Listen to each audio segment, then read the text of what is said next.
মিয়ানমারে গৃহযুদ্ধে অচলাবস্থা, রেজিম চেঞ্জের সম্ভাবনা ক্ষীণ। অবৈধ সম্পদ অর্জনের মামলায় গিয়াস আল মামুন খালাস, হাইকোর্টের রায় আপিলে বহাল। হাসিনার পতনে ভারতের মাথা ব্যথা শিলিগুড়ি করিডোর, 7 সিস্টার্স বিচ্ছিন্ন হওয়ার শঙ্কায় দিল্লি।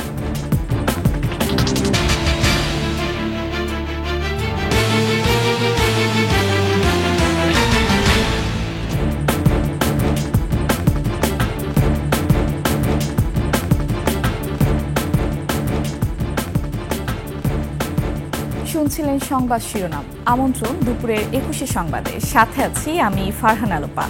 দর্শক, 21 টেলিভিশনের সংবাদ একসাথে সরাসরি দেখতে পাবেন আমাদের ফেসবুক পেজ www.facebook.com/@2124 অনলাইনে। এছাড়া সাবস্ক্রাইব করতে পারেন www.youtube.com/@21etv চ্যানেলে। মিয়ানমারে চলমান গৃহযুদ্ধের মধ্য দিয়ে জান্তা সরকারকে দুর্বল করা গেলেও উৎখাত করা কঠিন বলে মনে করছে মার্কিন গবেষণা সংস্থা ওয়ার্ল্ড পলিটিক্স রিভিউজ।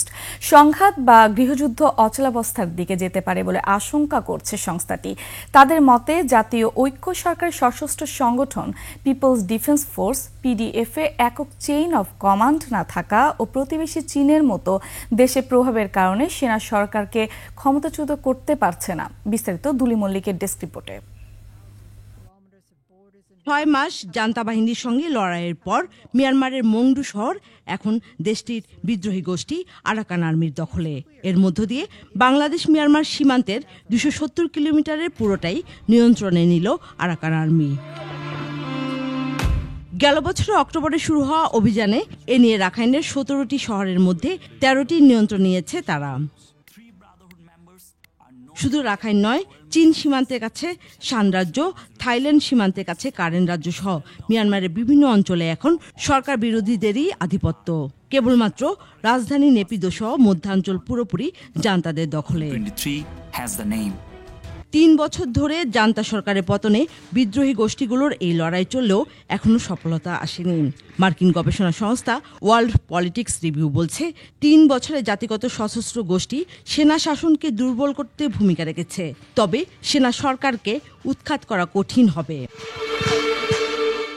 এর পেছনে কারণ হিসেবে প্রতিবেদনে বলা হয়, জাতীয় ঐক্য সরকারের সশস্ত্র গোষ্ঠী পিডিএফ-এর দেশব্যাপী 65,000 সদস্য 300টি গ্রুপে রয়েছে। তবে বিভিন্ন অঞ্চলে সুনির্দিষ্ট নির্দেশ ছাড়াই স্বায়ত্তশাসিতভাবে কাজ করছে তারা। একক চেইন অব কমান্ড নেই। একই সঙ্গে প্রতিবেশী দেশগুলোর স্বার্থ জড়িত থাকাও বড় কারণ হিসেবে উল্লেখ করা হয়। সীমান্ত স্থিতিশীল রাখতে এরই মধ্যে শান রাজ্যে বিদ্রোহীদের সঙ্গে জান্তা সরকারের যুদ্ধবিরতি চুক্তি করতে চাপ দেয় চীন।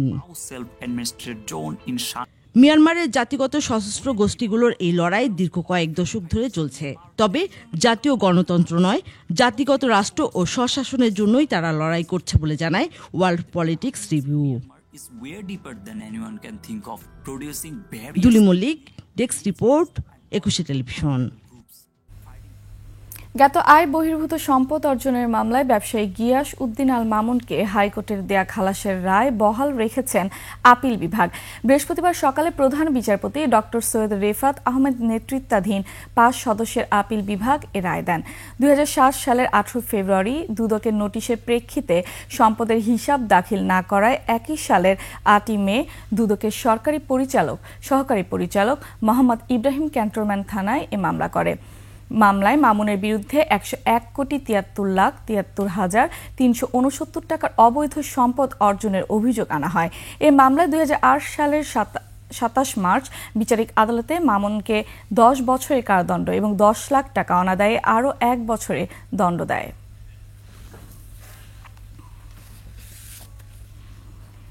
হাসিনা সরকারের পতনের পর ভারতের মাথা ব্যথার কারণ হয়ে দাঁড়িয়েছে চিকেন নেক বা শিলিগুড়ি করিডোর। বাংলাদেশের সঙ্গে সম্পর্কের অবনতি হলে ভারতের মূল ভূখণ্ড থেকে 7 সিস্টার্স বিচ্ছিন্ন হওয়ার আশঙ্কা রয়েছে। চিকেন নেক নিয়ে অতি সতর্ক অবস্থায় দেশটি। তবে বিশ্লেষকরা বলছেন, চিকেন নেক নিয়ে বাংলাদেশের কোনো রাজনৈতিক এজেন্ডা নেই। ভারত আগ বাড়িয়ে কিছু না করলে শঙ্কিত হওয়ারও কারণ দেখছেন না তারা। সঞ্চয় অধিকার রিপোর্ট। চিকেন নেক বা শিলিগুড়ি করিডোর বাংলাদেশ ও ভারত উভয়ের জন্যই ভূ রাজনৈতিক ও অর্থনৈতিক দিক থেকে অত্যন্ত গুরুত্বপূর্ণ। শিলিগুড়ি করিডোরে বাংলাদেশের স্বার্থ স্থলপথে নেপালের সাথে বাণিজ্যিক সম্পর্ক স্থাপন করা, আর ভারতের মূল ভূখণ্ডের সাথে উত্তর পূর্বাঞ্চলের যোগাযোগের একমাত্র মাধ্যম এই করিডোর। চিকেন নেকের পূর্বে নেপাল আর পশ্চিমে বাংলাদেশ, আবার এখান থেকে স্বল্প দূরত্বেই রয়েছে ভুটান ও চীনের সীমান্ত। 22 কিলোমিটার প্রস্থের এই করিডোরটি ভারতের অখণ্ডতার জন্য খুবই গুরুত্বপূর্ণ। কোনো কারণে এটি হাতছাড়া হলে ভারতের 7 সিস্টার্স বিচ্ছিন্ন হয়ে যাবে, যে কারণে এটি সবসময়ই ভারতের মাথা ব্যথার কারণ। তেঁতুলিয়ার সামনে দিয়ে যে একটু চিকন জায়গাটা চলে গেছে তাদের আসামের সাথে কিংবা অন্যান্য রাষ্ট্রের সাথে, রাজ্যের সাথে, আমাদেরই হলো স্ট্র্যাটেজি হলো, মিলিটারি স্ট্র্যাটেজি হলো, ইন্ডিয়া যদি উল্টাপাল্টা করে আমাদের সাথে, আমরা সরাসরি গলা কেটে দিব, তাদের চিকেন নেকটা কেটে দিব। এইটাই তাদের যত ভয়। এই জন্যই তো হাসিনাকে তারা দীর্ঘ 16 বছর লালন পালন করেছে। কেন করেছে? অবৈধভাবে এই দেশটাকে দখল করার জন্য। বিগত আওয়ামী লীগ সরকারের 17 বছরে চিকেন নেক নিয়ে তেমন আলোচনা না হলেও শেখ হাসিনার পতনের পর বিষয়টি ভাবিয়ে তুলেছে ভারতকে। সম্প্রতি দুই দেশের সম্পর্কে যে টানাপোড়েন সৃষ্টি হয়েছে, এর পেছনে পরোক্ষভাবে চিকেন নেক ইস্যু কাজ করছে। এই চিকেন নেকটাকে তারা কি করতে পারতেছে না, সহ্য করতে পারতেছে না, যে আমাদের এই ছোট্ট জায়গা দিয়ে আমরা আমাদের এই গলাটা ছোট থাকবে না, আমরা তাই দেহ করার জন্য তারা চিন্ময়কে লাগিয়েছে। বাংলাদেশকে তাদের অপন ভারতের ম্যাপের মধ্যে ঢুকিয়ে দিচ্ছে। বিশ্লেষকেরা বলছেন, ভারতের সাথে ভূমি সংক্রান্ত যেসব বিরোধ ছিল তার অধিকাংশই ছিটমহল বিনিময়ের মাধ্যমে সমাধান হয়েছে। চিকেন নেক নিয়ে বাংলাদেশের কোনো রাজনৈতিক এজেন্ডা নেই। এটা একটা হিস্টোরিক্যাল ডেভেলপমেন্ট। চিকেন নেকের মতো একটা জিনিস তৈরি হয়েছে, আমরা তার কোনো ফায়দা নিয়েছি, ওইটা নিয়ে ভারতকে বিপদগ্রস্ত করেছি বা বিব্রত করেছি, তাও তো নেই। ভাববে কেন? তাদের ভাবনা বদলাতে হবে। বাংলাদেশ নিয়ে ভারতের একদল কেন্দ্রিক মানসিকতা থেকে বেরিয়ে আসা উচিত বলে মত বিশ্লেষকদের। সঞ্জয় অধিকারী, 21 টেলিভিশন, ঢাকা। নিচ্ছি সংবাদ বিরতি। যখন ফিরছি তখন অন্যান্য সংবাদের সাথে আরো থাকবে। সরবরাহ বাড়ায়, হিলিতে কমলো ভারতীয় পেঁয়াজের দাম।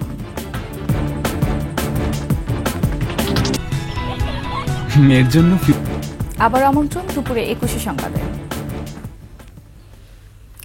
সরবরাহ বাড়ায় মাত্র দুদিনের ব্যবধানে দিনাজপুরের হিলিতে আমদানিকৃত ভারতীয় পেঁয়াজের দাম কমেছে প্রকারভেদে 10 টাকা থেকে 25 টাকা পর্যন্ত। দুদিন আগেও পেঁয়াজ 70 টাকা কেজি দরে বিক্রি হলেও বর্তমানে তা কমে প্রকারভেদে 45 টাকা থেকে 60 টাকা কেজি দরে বিক্রি হচ্ছে। বিক্রেতারা জানান, স্থলবন্দর দিয়ে পেঁয়াজের আমদানি আগের তুলনায় বেড়েছে। সেই সাথে দেশীয় নতুন পাতা পেঁয়াজ ওঠার ফলে বাজারে দেশীয় পেঁয়াজের সরবরাহ বেড়েছে। তাই আমদানিকৃত পেঁয়াজের চাহিদা কমায় বন্দরে পেঁয়াজের দাম খানিকটা কমতির দিকে রয়েছে। শেষ করছি দুপুরে 21 সংবাদ। যাবার আগে সংবাদ শিরোনামগুলো আরো একবার। মিয়ানমারে গৃহযুদ্ধে অচলাবস্থা, রেজিম চেঞ্জের সম্ভাবনা ক্ষীণ। অবৈধ সম্পদ অর্জনের মামলায় গিয়াস আল মামুন খালাস, হাইকোর্টের রায় আপিলে বহাল। হাসিনার পতনে ভারতের মাথা ব্যথা শিলিগুড়ি করিডোর, 7 সিস্টার বিচ্ছিন্ন হওয়ার শঙ্কায় দিল্লি।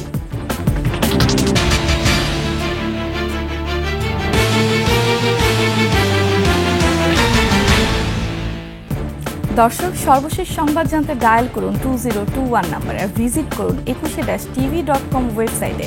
ফেসবুকে ভিজিট করতে পারেন www.facebook.com/2124 অনলাইনে।